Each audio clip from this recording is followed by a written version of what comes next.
Hello everyone, welcome to a special edition of CNN10. Today, August 29th, marks 20 years since Hurricane Katrina made landfall in New Orleans. It was the deadliest and costliest hurricane in recent U.S. history.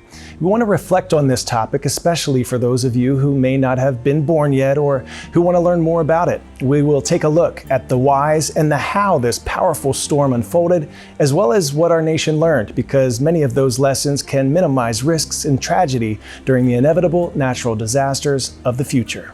Hurricane Katrina made landfall in southeastern Louisiana as a powerful Category 3 hurricane just after 6 a.m. local time. The storm then continued on to Mississippi, leaving a trail of destruction from Biloxi to the Florida Panhandle. An estimated 1 million people left New Orleans before the storm in the city's first ever evacuation order, but many stayed or were unable to leave. The aftermath was like nothing the country had ever seen. From New Orleans, many reports are coming in stating total structural failure in the New Orleans metro area. More than 80% of New Orleans was underwater after the levees that were designed to protect the city failed.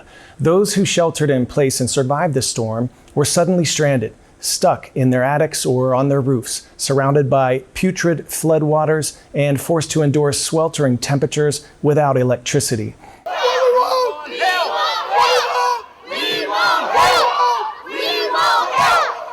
Both the National Guard and Coast Guard rescued tens of thousands of stranded survivors, including at the city's iconic Superdome.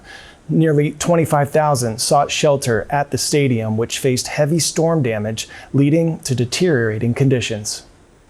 The losses from Katrina were staggering. More than 1,800 lives were lost, the majority of those in Louisiana. And for those who survived, many had little to go home to. Homes were flooded, swept off their foundations, or completely destroyed. Sections of roads and bridges were washed out. More than 1 million people in the Gulf region were displaced from their homes. The population of New Orleans alone decreased by over 50% in the year after Katrina.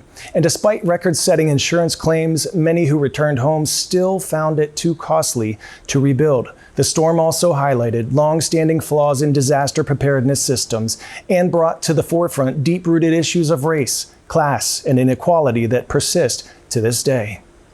Katrina exposed serious problems in our response capability at all levels of government.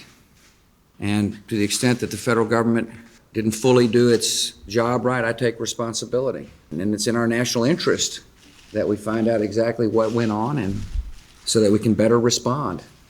As the world was still struggling to comprehend the full scope of Katrina's destruction, the unimaginable was unfolding at New Orleans' biggest hospital. Some of the city's most vulnerable populations, too sick, maybe too injured to evacuate, were now stranded inside Charity Hospital. And then they lost power. That is when this storm's biggest heroes emerged: doctors, surgeons, nurses, and administrators who refused to leave their patients and worked around the clock to keep them alive. CNN's Dr. Sanjay Gupta was inside the hospital as the crisis unfolded. Doc, thank you so much for being here with us today. Thanks for having me. I want to start from the beginning. What was going through your mind when you first learned that CNN was going to deploy you to New Orleans, where this tragedy had just happened, and then you heard about what was happening at Charity Hospital? I wanted to go immediately. And I'll tell you what had happened that was so interesting, as often happens in natural disasters. The initial reports were that Charity Hospital had been completely evacuated, that there were no patients there. But at the same time, I was getting text messages and emails from friends of mine who worked at Charity Hospital on dying phones because they had no power, and they were sending me messages saying, "Hey, we have been forgotten. No one thinks that we're even here, and this is a disaster." And this is some of what I saw. I love you. I need you to survive. Any hospital would have a difficult time in a disaster like this one, even one with the name Charity. At New Orleans' largest public hospital, the goal of the staff today, that nobody dies. We are their only hope, and we are trying as hard as we can to get them some help. What's going to happen to some of these patients if you don't get them out of here? 2 of them have already died here on this ramp waiting to get out in this very spot. There's no electricity, no water, no food, but more than 200 patients, and it's been this way for days. So this is what a charity hospital looks like in the middle of a natural disaster. We're in downtown New Orleans. This is actually an auditorium that we're standing in now. At one time held up to 40 patients all around this place. Several patients still remain here as well. We are at the point where it's developing nation medicine, probably without the power, without light. It's like a third world country. We know the risks and we're just doing the best we can. But this is the United States. Tuesday, the governor said this place would be evacuated. 3 days later, we watch as medical personnel at Tulane, right across the street, were picked up by helicopters, while Charity's patients, some on ventilators being worked by hand pumps, waited in this parking garage. Last night, this hospital had a good night because nobody died. Fortunate because the morgue, which is in the basement, is flooded. The dead have to wait in the stairwell. Today is mine. At the hospital named Charity, it takes good doctors, quick thinking, and a lot of faith. Because victory today is mine. Powerful stuff, Doc. Now, that hospital, as we just saw there, it did have generators, but they didn't work. Do you remember the why? What happened there? You know, if you look at New Orleans as a city, as you probably know, Coy, it's sort of a bowl, right? So when water flows in, it goes down and it floods. That's what happens. This still surprises me to this day that the generators and the backup generators, they were all in the basement. So this was a problem that probably could have been anticipated, but they just didn't have any sources of power that were higher up out of the flood zone. And that led to a catastrophic problem. There was no fixing this because the generators were literally underwater. Do you think that maybe there are some other lessons that hospitals or cities or communities might have learned, and so that those lives weren't lost in vain? You know, I've thought about this a lot because you hate to be too critical of people who are trying to do the right thing and institutions and organizations trying to do the right thing. I think it's really important to remember whether it's a conflict zone or a natural disaster, places of care, in this case hospitals, they are oftentimes inside those zones as well. So how do you harden their walls? How do you make sure? We couldn't even communicate. I mean, the phones were down and we had no power. So eventually your cell phones, everything stopped working. How do you protect against that?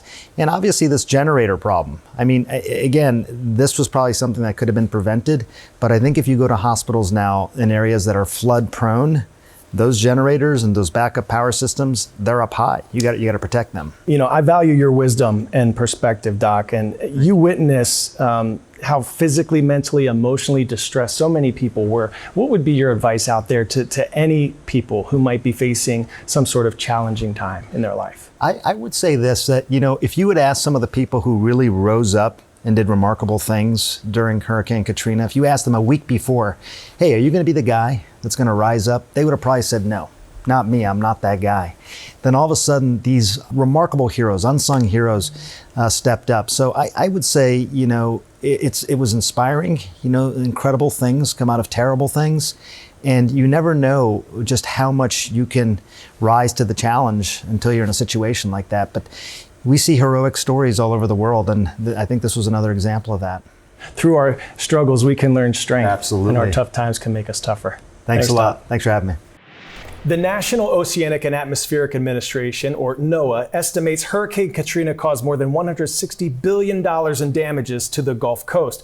Days ahead of the storm, the National Hurricane Center issued warnings to Alabama, Mississippi, and Louisiana, all directly in its path. The eye of the storm was forecast to pass right over New Orleans. Our Allison Chinchar is here to help explain what made Hurricane Katrina such a powerful storm and give us some of the science behind its catastrophic impact on the Gulf Coast. Allison, what made New Orleans and the surrounding region so vulnerable to a storm like Katrina? That levee system eventually just failed. It did, and unfortunately for New Orleans' sake, they sit below sea level. This means when all the water rushes in from a storm like Katrina, it has to just go into the city. Now, here's a look at Katrina. All of that water from the very strong winds of the storm just got pushed into the city. Now, let's pretend this colander is the levee system that is in New Orleans, okay? Essentially, when the levee system works properly, all of the water that comes in drains out through the levees, or in this instance, the holes in the colander. However, when the levee system does not work,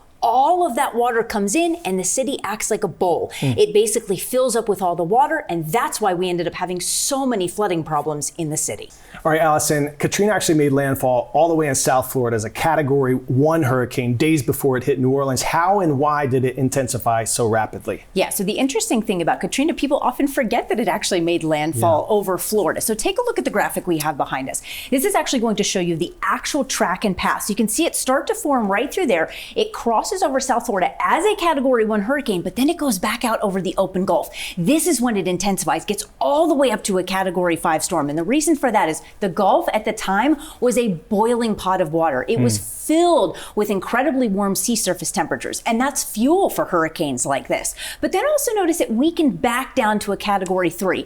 That's because it was undergoing something called an eyewall replacement cycle. In theory, that's supposed to help make them stronger. It just didn't get to complete the cycle long enough before it made landfall. This was good news in terms of winds. It made them weaker for the actual system at landfall, but it allowed for much more water to be pushed into the city, leading to a lot of the flooding problems that city had. You mentioned New Orleans being like a bowl. Scientists say that New Orleans is actually sinking even further. How do city officials protect a place like New Orleans? Right. So after Katrina happened, there were a lot of advancements put in place. For example, we tried to make advancements in things like the levees, floodgates, other precautions like that we put upgrades into to try to prevent another Katrina from happening in the future. Allison, thank you so much for your expertise, your insight, helping us understand this tragic incident that happened 2 decades ago. I know I learned a lot, so thank you. Welcome. We hope you learned something too, and hope you might be able to reflect on the impact this historic storm left on the United States. We hope this feature might help us all have more empathy for people who, God forbid, might ever have to live through a natural disaster. As Dr. Gupta said earlier, incredible things can come from terrible things, and it's up to us as individuals to rise up and help where we can. Hope you have a great weekend, and we'll see you right back here for a regularly scheduled 10 minutes of news. I'm Coy Wire, and we are CNN10.